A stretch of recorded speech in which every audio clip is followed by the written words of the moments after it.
बिस्मिल्लाहिर्रहमानिर्रहीम, अस्सलाम वालेकुम and good morning. Welcome to सबकी सोच। मैं हूं नम्रा तारिक और मैं हूं हसनैन लियाकत। कैसे हैं आप सब लोग?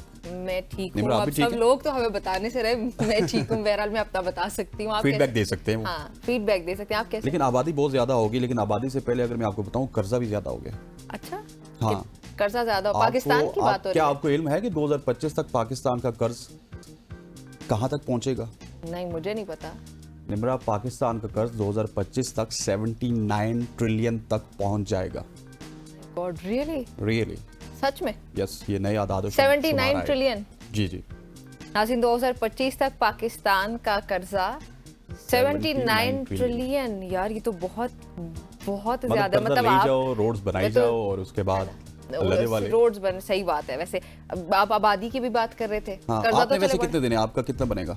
मेरा कर्जा? हाँ। वो तो फिर हर इंसान पे डिवाइड हो रहा होगा ना। बस ये कल हिसाब करके आपने मुझे बताना है। हिसाब करके, ठीक है। ठीक है। निम्रा का जो कर्जा होगा, क्योंकि ये तो ट्रिलियन के जीरोस ही मेरी समझ में नहीं आ रहे कि भाई ये निम्रा तो का जो कर्जा होगा वो हम एडवांस में अदा करेंगे। हाँ, और ठीक बाकी है। कौन thank you very much, you so kind, you so kind. नहीं, आपने खुद ही अदा करना है। अच्छा, मुझे लगा आप करने लगे मेरी जगह मेरा। खैर जी, आपने कर्जे की बताया, मैं नाज़रीन को आबादी के बारे में बताती हूँ। आबादी में भी तेजी से इजाफा हो रहा है, जिसकी वजह से हमें बहुत सारे चैलेंजेस का सामना है। पाकिस्तान इस वक्त दुनिया की 27वीं तेजी से बढ़ती हुई आबादी वाला मुल्क है, जिसकी आबादी 241.5 मिलियन है और शरह नमू 2.55% है। 7वीं मरदमशुमारी के मुताबिक 79% आबादी की जो उम्र है वो 40 ईयर से कम है। वफाकी वजीर बराए मनसूबाबंदी एहसन इकबाल ने ख्वानदगी की कम शरह 39.5% और बेस्कूल बच्चों जो मतलब स्कूल वगैरह नहीं जाते उनकी एक बड़ी तादाद 36% जो कि है वो उनको चैलेंजेस पर रोशनी डाली है और इस बारे में उन्होंने तज़किरा किया है। यहाँ और मरदमशुमारी में कराची की आबादी के आदाद शुमार में बहुत ज़्यादा तजादाद की निशानदेही की गई। मुसलमानों की शरह में मामूली कमी की इत्तला है और मुल्क की ख्वानदगी की जो शरह है वो 60.5% है और इन नताइज ने बेहतर तालीमी और मुआशी हिकमत अमलियों की फौरी तौर पर उसमें ज़रूरत पर रोशनी डाली है। बिल्कुल ऐसे ही ज़ाहिर है, जैसे जैसे आबादी बढ़ेगी तब तब हमें तालीमी सहूलियात चाहिए होंगी, मुआशी हिकमत अमली तैयार करनी पड़ेगी। और ये तो एविडेंट है कि जो हमारी पॉपुलेशन इतनी स्पीड से, इतनी तेज़ी से अगर बढ़ रही है तो फिर वसाइल की कमी भी हो सकती है। इसलिए पॉपुलेशन कंट्रोल एक ऐसा टॉपिक है जो कि ज़ुबान ज़्यादा-आम होना चाहिए। हर बंदे को इसके बारे में बात करनी चाहिए क्योंकि हमारे पास सच में रिसोर्सेज नहीं है और पॉपुलेशन बड़ी तेज़ी पॉपुलेशन बढ़ती चली जा रही है और वसाइल की बहुत ज़्यादा कमी है। लेकिन यहाँ पर मेरे पास अच्छी खबर है। अच्छी खबर आपको ये देता चलूँ कि इस्लामाबाद के जो स्कूल्स हैं, जो कि इस्लामाबाद के सरकारी स्कूल्स आप उनको कह लें, उनके हवाले से वफाकी वजारत तालीम ने एक नई पेशरफ्त की है, एक नई हिकमत अमली तैयार की है कि स्कूलों को शमसी तवानाई मतलब कि सोलर पर मुंतकिल करने का मंसूबा शुरू कर दिया गया है। तर्जुमान के मुताबिक अगले 2 माह में प्राइमरी स्कूलों को शमसी तवानाई पर मुंतकिल किया जाएगा और मंसूबा साल के आखिर तक मुकम्मल होगा। Very nice. और ये मंसूबा जो है हसनैन, वो ना सिर्फ बिजली के अखराजात को कम करेगा बल्कि साफ और पायदार तवानाई भी फराहम करेगा। बचत को तालीमी सहूलियात की बेहतरी के लिए इस्तेमाल किया जाएगा। वज़ीर आज़म शहबाज शरीफ ने शमसी पैनल्स पर नया टैक्स ना लगाने का ऐलान किया ताकि कम लागत तवानाई की हो और फिर वो ये जिसको फराहमी है उसको यकीनी बनाया जा सके, मुमकिन बनाया जा सके, सोलर पे मुंतकिल किया जा सके स्कूल्स का ये जो बिजली फराहमी का निज़ाम है। बिल्कुल ऐसे ही है और मेरा ख्याल है कि अच्छी खबर है। और इसके अलावा एक और भी अच्छी खबर, एक और अच्छी खबर ये है कि पहले तो हम सुनते थे निम्रा के इसराइली मसनूआत का बाइकआउट का ऐलान हो गया, आवाम कर रहे थे। लेकिन मेरे पास खबर ये है और ये आपके पास भी है कि जुमे के रोज पाकिस्तान की हुकूमत ने फ़लस्तीन के साथ इजहारी यकजहती के तौर पर इजरायली मसनूआत का बाइकआउट का ऐलान किया। हाँ, ये बहुत अच्छा फैसला है। ये फैसला वफाकी वजीर अताउल्ला तारड़ और मुशीर राना सनाउल्ला ने एक प्रेस कॉन्फ्रेंस के दौरान किया, जो कि तहरीक लब्बैक पाकिस्तान यानी कि TLP के इसराइल के गजा में इकदाम के खिलाफ एहतजाज के बाद सामने आया। गुज़िश्ता कई रोज से बल्कि TLP का धरना यहाँ इस्लामाबाद में फैजाबाद के मकाम पर जारी था और उनकी जो डिमांड थी कि फ़लस्तीन से इजहार यकजहती के लिए कम से कम इजरायली प्रोडक्ट्स जो है उनको बॉयकॉट किया जाए। Finally the government came up with that, yes, and now we are officially going to boycott. Yes, obviously सब कर रहे हैं। आप KFC वगैरह नहीं खाती? नहीं, हम कुछ मैकडॉनल्ड्स नहीं खाती? भी नहीं खा रहे। अच्छा, पेप्सी नहीं खाते? पेप्सी अवॉइड की है काफी हद तक, हर किसी नहीं वैसे।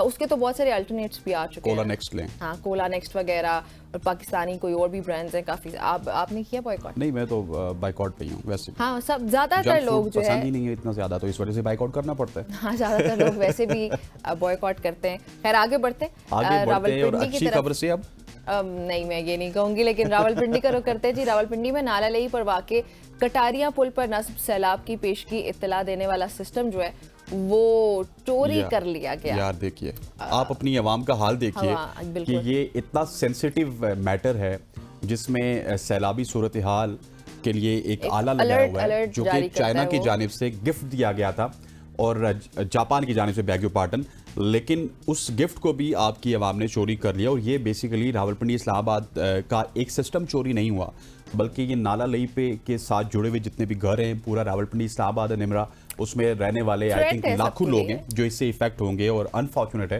कि हम अगर ये तो एक आला है, लेकिन एक पानी का गिलास भी हो तो वो भी चोरी हो जाता है। और मानसून के वक्त में इस तरह का आला चोरी होना बहुत गलत है। मेट हुकाम की जानिब से थाना न्यू टाउन में ये इसका मुकदमा भी वैसे दर्ज कराएगी। जो एफआईआर है उसके मुताबिक नामालूम चोर सोलर प्लेटें, फिर बैटरीज, इलेक्ट्रॉनिक्स बोर्ड और लोहे का दीगर सामान भी चुरा कर ले गए। और हुकाम ने यह भी बताया कि नामालूम चोर ने कमरे का ताला तोड़कर रात की तारीकी में वारदात की और लाखों रुपए का यह सामान ले उड़े हैं, जिसकी वजह से सिर्फ जैसे हसनैन ने बताया कि काफ़ी सारी जिंदगियों, ये सिर्फ चोरी नहीं हुई बल्कि जिंदगियों को नुकसान भी है यहाँ पे। तो लेकिन ये हुकाम सिर्फ बताते ही हैं, ये अमल कब करेंगे? अमल करना चाहिए भाई, पकड़े चोर पकड़ना कौन सी बड़ी बात है? बताते हुए नजर आते हैं, उनको सब पता है कि रात की तारीकी में हुआ, उनको ये भी पता है कि लाखों का सामान चोरी हुआ, ताला तोड़ के हुआ। अनफॉर्चुनेट है कि जो चोर होगा वो किसी ना किसी असिस्टेंट से, सिस्टम से बचा रहेगा। ऐसे ही है, बिल्कुल ठीक कह रहे हैं आप। यहाँ पे हुकाम को जरा अगली स्टोरी की तरफ चलते हैं और अगली स्टोरी ये है कि जबरदस्त स्टोरी, पाकिस्तान इंटरनेशनल एयरलाइन के कंट्री मैनेजर अवैस हनीफ को बहरीन में मुसाफिरों के सामान ले जाने के इल्जाम में गिरफ्तार कर लिया गया। बिल्कुल जी, बहरीन के हुकाम के मुताबिक अवैस हनीफ पर मुसाफिरों का सामान गैर कानूनी तौर पर ले जाने का इल्जाम है। जब मैंने ये खबर पढ़ी for a minute I was like really, फिर मैंने सोचा ये पता नहीं सामान गैर कानूनी तौर पर लेकर कहाँ जा रहे थे, क्या कर रहे थे। खैर बड़ी ऑड किस्म की ये खबर थी। और अच्छा, फिर यही लोग एहतजाज करते हैं कि पीआईए को बंद क्यों कर रहे हैं, मुलाजमीन के साथ आपको इज़ारे यकजहती नहीं है, हम इतने ज़्यादा लोग हैं जो कि पीआईए के साथ एसोसिएटेड हैं। लेकिन लिटरली निमरा, जब आप पीआईए पे बैठते हैं तो देखिए बड़ा डर लग जाता है आपको, स्टाफ को देख के, जहाज़ों की हालत देख के, सीट्स की हालत देख के, उनकी सर्विंग को देख के, तो डर लगता है कि आपके पीआईए पे बैठे हुए या कराची से लाहौर जा रहे हैं। वैसे भी ऐसी बहुत सारी खबरें आती रहती हैं, कभी कोई एयर होस्टेस की खबरें हमारे सामने आती हैं, कोई यूरोप की वापस आई नहीं। हाँ बिल्कुल ऐसा ही है। तो बहुत सारी इस तरह की खबर, कनाडा की भी कोई इसी तरह खबर सामने आई थी। खैर ये थी जी खबर पीआईए से रिलेटेड। अगली स्टोरी की जाने पड़ते हैं। जी हाँ, अगली स्टोरी की तरफ चलते हैं। चलें जी। मुल्क की तारीख में पहली मर्तबा सरकारी रेस्क्यू एयर एम्बुलेंस सर्विस का आगाज करते हुए छत से गिरकर मफलूज होने वाली खातून को मियांवाली से रावलपिंडी मुंतकिल किया गया। मियांवाली की जो 40 साला खातून है, हलीमा बीबी इनका नाम है, ये 2 रोज पहले छत से गिरकर मफलूज हुई थी और उनकी जान बचाने के लिए बड़े हॉस्पिटल मुंतकिल करना जरूरी था। सो फाइनली उनको मियांवाली के डिस्ट्रिक्ट हेडक्वार्टर हॉस्पिटल के सर्जन ने हलीमा बीबी जो ये खातून है उनको इलाज के लिए रावलपिंडी रेफर किया था। और वो गुड न्यूज, उनको एयर एम्बुलेंस के जरिए रावलपिंडी कि ये सिर्फ एक अमल हुआ, एक पहली दफा मुल्क की तारीख में कि एयर एम्बुलेंस चली। हाँ। लेकिन अब हमें ये कोशिश करनी चाहिए, हमारी जो भी गवर्नमेंट है सबसे पहले उनको अप्रिशिएट करना चाहिए। That is very good, that is very kind towards the community. लेकिन आपको इसको अब कैरी ऑन करना है और उसी तरह कैरी ऑन करना है जिस तरह निमरा किसी जमाने में आपने देखा होगा, रेस्क्यू 1122 का एक प्रोजेक्ट स्टार्ट किया था। उस जमाने के एक फौजी जर्नैल थे, उसके बाद वो कैरी ऑन हुआ, इदारा एक अच्छा बन गया। परवेज इलाई ने, और उसके बाद फेडरल में परवेज मुशर्रफ साहब थे, वो आज तक चल रही है। एयर एम्बुलेंस की भी इसी तरह अगर आप कंपनी बना दें, इसी तरह की आप चीज़ें कर दें तो मेरा ख्याल है कि ये काफ़ी हद तक जो आम आवाम है उसकी बेहतरी के लिए काम कर सकती है। और इसी के साथ निमरा अगली खबर में मैं आपसे पूछता हूँ कि क्या एक काम करते हैं, सारी खबरें आप ही मुझे बता दें, मैं तो फिर छुट्टी में चली जाती। नहीं, मैं आपसे पूछता हूँ, शायद आपको पता हो ये वाली खबर कि आपको पता है कि दुबई की जो टैक्सियों के मुख्तलिफ रंगों की उनकी छतों का राज क्या है? कुछ हद तक मुझे पता है। मुख्तलिफ तरह की, हर चीज तो ऐसी नहीं है कि जो आपको ना आती हो, ये बताइए। मुख्तलिफ रंग होते हैं जी। दुबई की टैक्सियों के मुख्तलिफ रंग जो होते हैं, उनकी छतों का राज क्या होता है? दुबई में तमाम टैक्सीज होती हैं वो एक रंग की होती हैं, मगर उनकी छतें मुख्तलिफ रंगों की होती हैं जो मुख्तलिफ ऑपरेटिंग कंपनीज की निशानदेही करती हैं। ये रंग मुसाफिरों और हुकाम को कंपनीज के दरमियान फर्क करने में मदद देते हैं। खास तौर पर अगर कोई सामान गुम हो जाए या फिर कोई शिकायत हो रेड रूफ अगर है तो उसका मतलब है कि अगर आप रेड रूफ वाली टैक्सी देखें तो ये दुबई कॉर्पोरेशन की है जो शहर में सबसे ज्यादा टैक्सीज की तादाद रखती है। इम्तिहान ले रही थी। उसके बाद ब्लू रूफ भी होती है, उसका क्या मतलब होता है? ब्लू रूफ वाली टैक्सी ये जो है वो कॉर्स टैक्सी है, जो कि दूसरी बड़ी कंपनी है जिस तरह निमरा ने पहले बताया, और ये दुबई की पहली फ्रेंचाइज टैक्सी कंपनी है।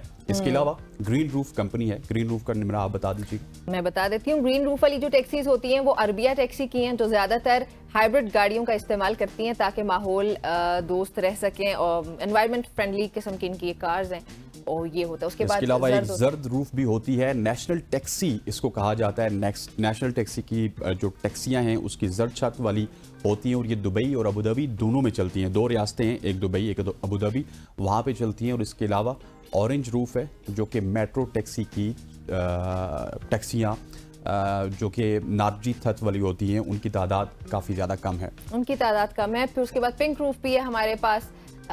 पिंक छत वाली टैक्सियां दुबई टैक्सी कॉर्पोरेशन का हिस्सा होती हैं, और ये ख्वातीन ड्राइवर्स के जरिए सिर्फ ख्वातीन मुसाफिरों और बच्चों के लिए होती नहीं। पिंक तो पाकिस्तान में भी चलती हैं, पिंक बसेस। हाँ, पिंक बसेस, वो हमारा नंबर कम है, वहाँ पे एक प्रॉपर एक सिस्टम है। हाँ। और सिंध में बहरहाल ख्वातीन को ज्यादा पसंद है। पिंक रिप्रेजेंट ही गर्ल्स को करता है, that is why I am wearing pink. Oh my goodness, ये इसी वजह से इन्होंने पहना था। और वैसे मेरे इम्तिहान ले रही थी, मुझे पता था पिंक टैक्सी की बात करने लगे हम, so I should be wearing pink.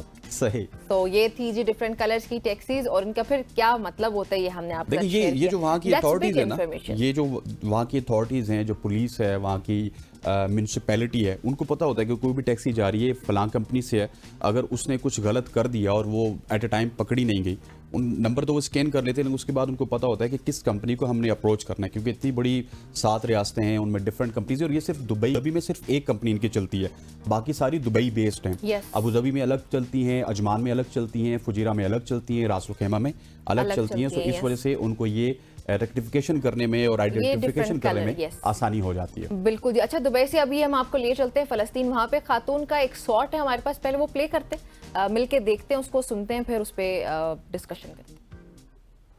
I will not forgive anyone who watched this video and didn't share it.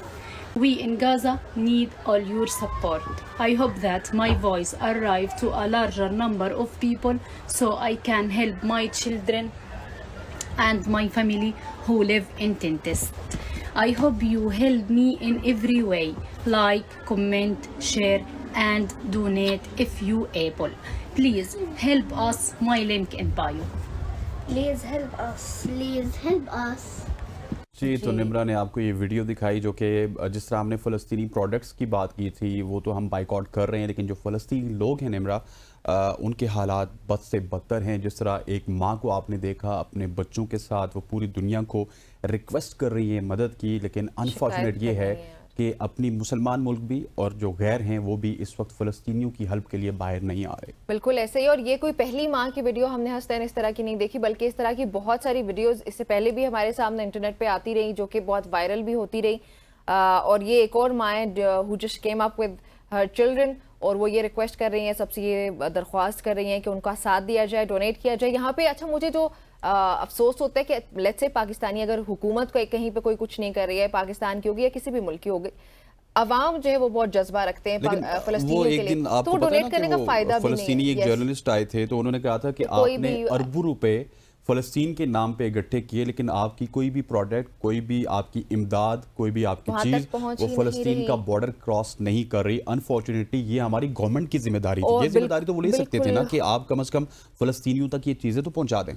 बिल्कुल ऐसे ही। अच्छा, एक और चीज़ उन्होंने जिसकी निशानदेही की थी वो ये थी कि उसमें भी करप्शन हुई, कि अरबों की तादाद में लोगों ने डोनेट किया और अरबों के ही ये अमाउंट की जमा भी हुई, उसमें भी करप्शन हुई। फ़लस्तीनियों के नाम पे लोग पैसे इकट्ठा करके खा गए। और ये बहुत अफसोसनाक खबर थी मेरे लिए। चलें वहाँ ना पहुँचना, क्योंकि वहाँ पे जंगी सूरत हाल है, मैदान जंग है, वो फिर भी शायद जस्टिफाइड हो, समझ आता है कि वहाँ पे शायद इमदाद नहीं पहुँच पाएगी, लेकिन फ़लस्तीनियों के नाम से और उनके पैसे के साथ खेलना, ये बड़ा, ये मेरा ख्याल है कि हमारे जो हुक्काम बाला हैं, जो लोग जमा करते हैं, उनके लिए बहुत बड़ा सबक है। यहाँ पर ख़वातीन वज़ात वक्त हुआ चाहते हैं एक शॉर्ट सी कमर्शियल ब्रेक लेते हैं, वापस आते हैं। Stay with us.